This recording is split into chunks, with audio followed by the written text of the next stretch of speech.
Hey, I'm Tommy, and this is the Airshow Photography Basics video. Now, I have 3 other airshow photography videos on my channel that go into a lot of detail on things like editing the photos and fun things you could do in the field, and then, of course, like different kinds of gear that you can bring along with you. We're gonna just kind of get into somebody who's interested in going to an air show, either their first time or they want to go as minimalistic as possible. And we're gonna go with all the basics of the experience going out and photographing an air show. So first step of this is the gear. Now all I have here is what you need. It's just on this little table.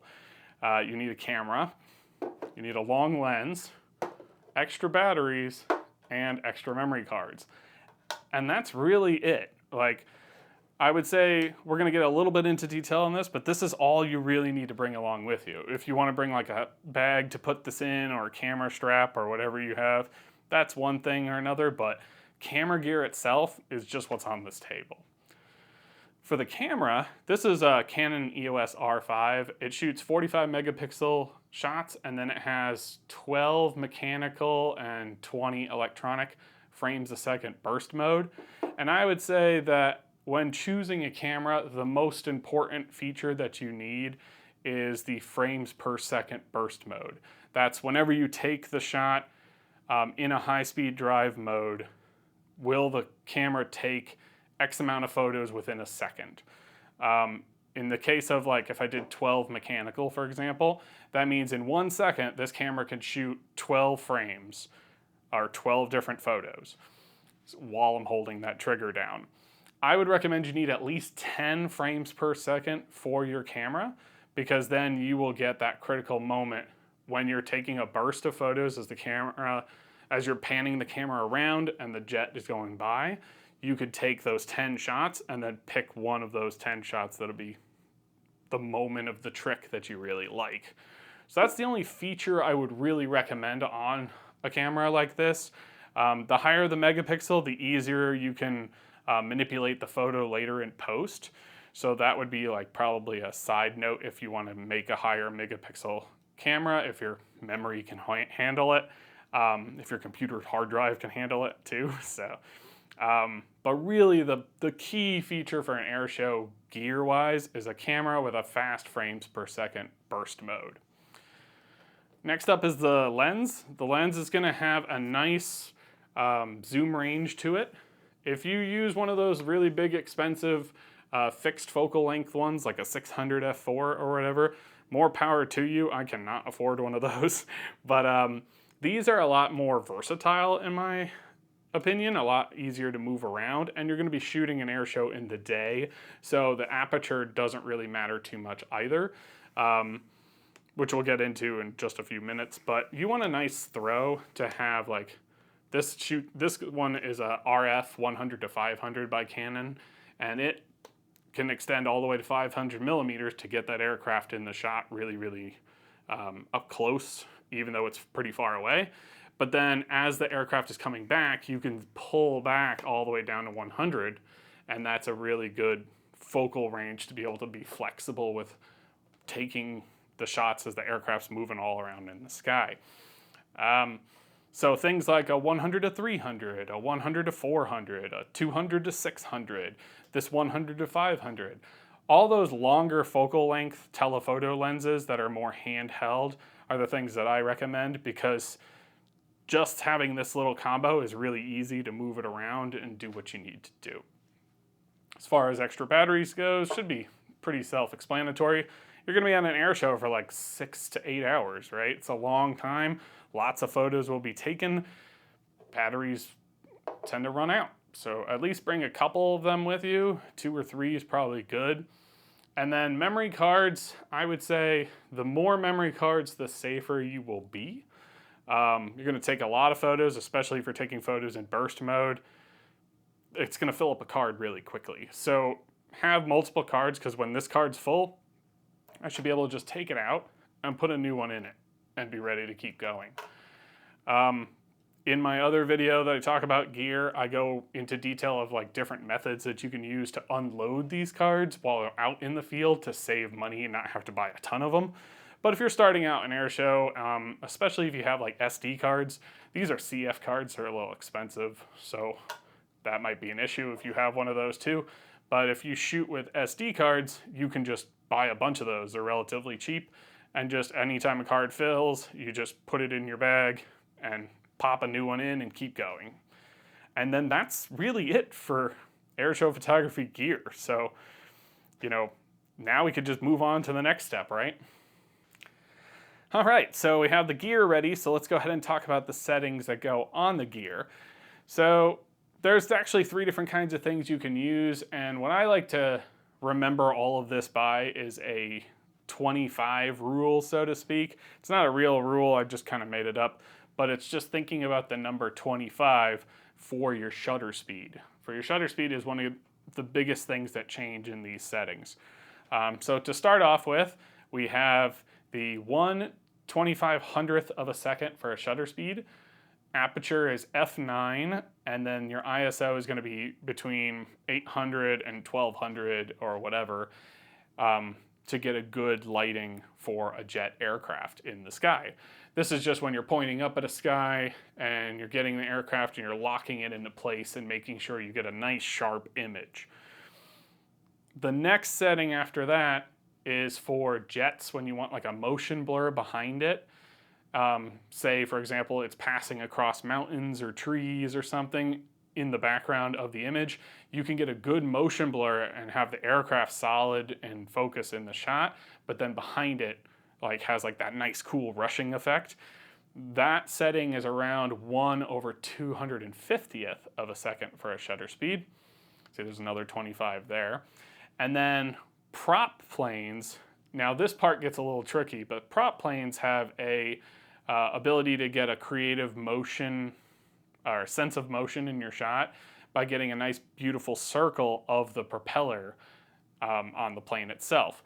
In order to get that circle to be relatively solid and look like it's got motion, you can shoot from 1/250th of a second for a shutter speed and then drop it all the way down to 1/25th of a second. So it's extremely slow.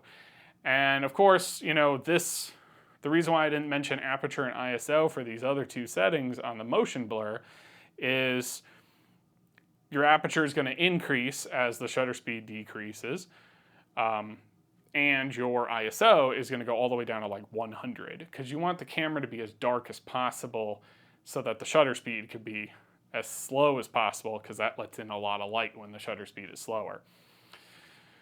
I would say if you're starting out airshow photography, just start right at the 1/2500th of a second at f9 with ISO 1000, and then adjust your camera from there. This guarantees you'll have a nice sharp image in your shot of the jet plane, of the prop plane if you want to too, if anything like that. You're guaranteed a nice sharp photo at those settings, and then you could adjust accordingly whether it's too dark of a shot, too light of a shot, whatever it is based on the day in your area. When a prop plane comes out, a propeller plane comes out, and you want that nice smooth propeller, if you've never photographed that plane before, my recommendation is take the first minute or 2 of its routine, because the routines are anywhere from 5 minutes to 10 minutes long. Take the first minute or 2 and just photograph the aircraft with the fast settings that I talked about before, and then drop the shutter speed all the way down to try to get a good prop blur shot. The reason why is if that prop plane comes out or that jet's moving along the mountains and you want a good shot of those things, those are kind of the creative mode shots to get the nice sense of motion in the photo, but you're gonna miss a lot because motion blur, especially with between your hand holding the camera and how fast the jet's moving or the prop plane is moving, all of this issue is going to factor in on getting the plane to look very soft in the shot. So it's going to take a lot of practice. It's going to take a lot of effort panning perfectly with the plane and getting the plane to be sharp while everything else is moving, propeller or background or whatever it is. So if you've never photographed that aircraft before, I know everybody says oh, You know, you don't want the propeller plane to look like a toy in the sky because the propellers aren't moving because your shutter speed was too high. But if you've never photographed that plane before, like it's a World War II relic and you're really excited about it, you miss all of those shots if you're just trying to do the propeller blur. So I would say shoot with the faster shutter speed first, then drop it down to try to get that nice creative motion blur shot. But yep, think about the number 25 because that's your shutter speed all the way through. Whew, all right, so we have the camera gear, we have the settings ready, now we need the shot itself. Now, this is where we have to really pay attention and do a little bit of research before we start the air show. And that is, you gotta look on the website and you look for two things first. You look for the map layout and figure out where everything is taking place. And you look at the air show schedule. Now, the schedule really quickly will not guarantee you the performances in that particular order. In fact, I don't think I've ever been to an air show that actually has like, you know, aircraft 1, 2, and 3 all perform in that order. It'll be like 1, 3, 7, 12, 2, like it'll be all over the place, or sometimes it won't even perform at all, and it's based on like safety, weather, all sorts of factors. But the schedule is a good helpful guide so you know, or at least have a relative idea of when something's about to take place, so you can be ready and prepped with like better batteries or a new card or whatever it is. It'll be a lot better off so you don't get caught off guard. The map studying is so that you can find out where center point is. Location is the most important thing in all air shows. Location, location, location. So location's the most important thing. You want to be as close to center stage as possible.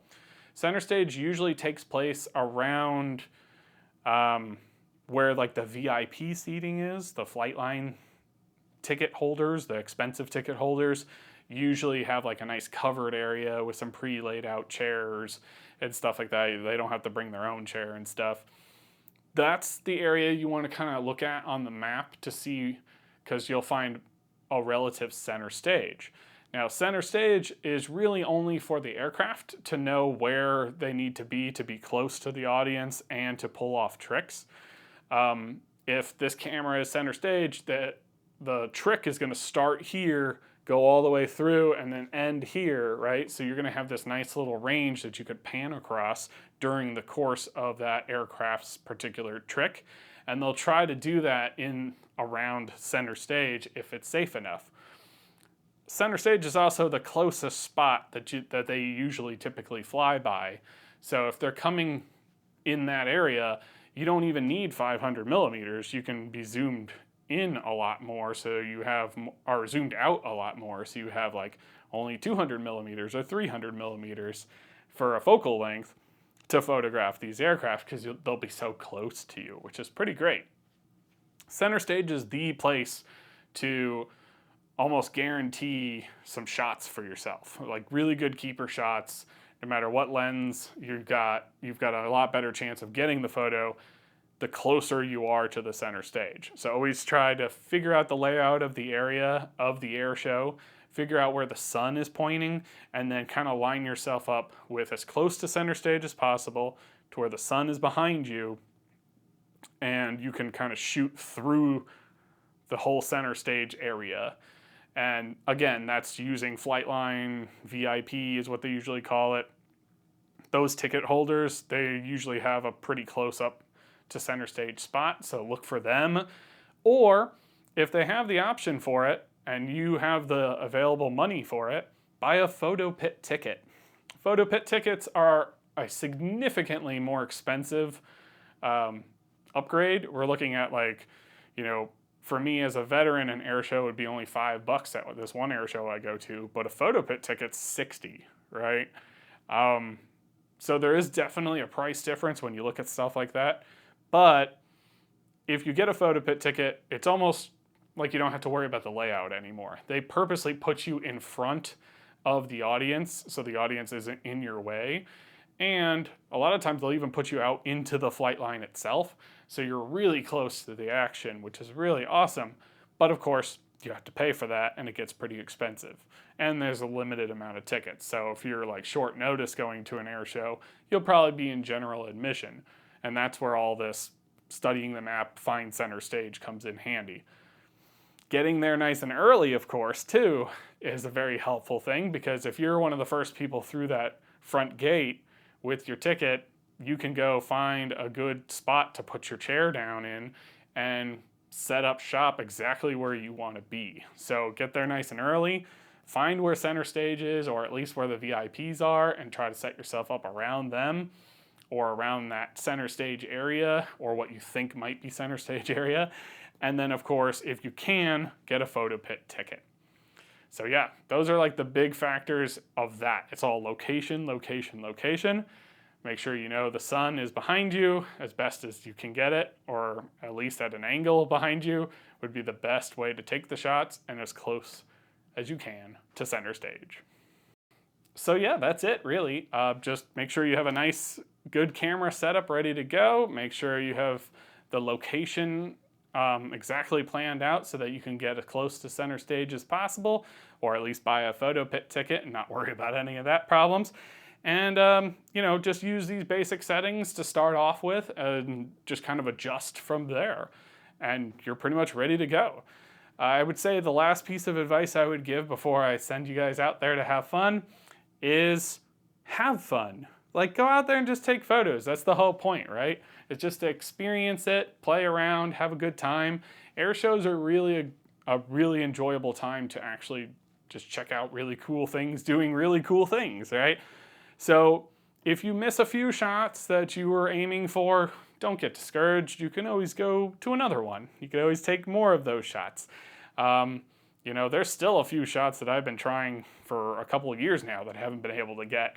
But it's not really like, it's just more of like a fun game. And if once you get that shot, it feels really rewarding and you feel really good about your success. So go ahead, get out there, practice, have a great time, and I'll see you at the next air show. See you later. Oh, I gotta get my camera. That's it for this video. I hope you enjoyed it.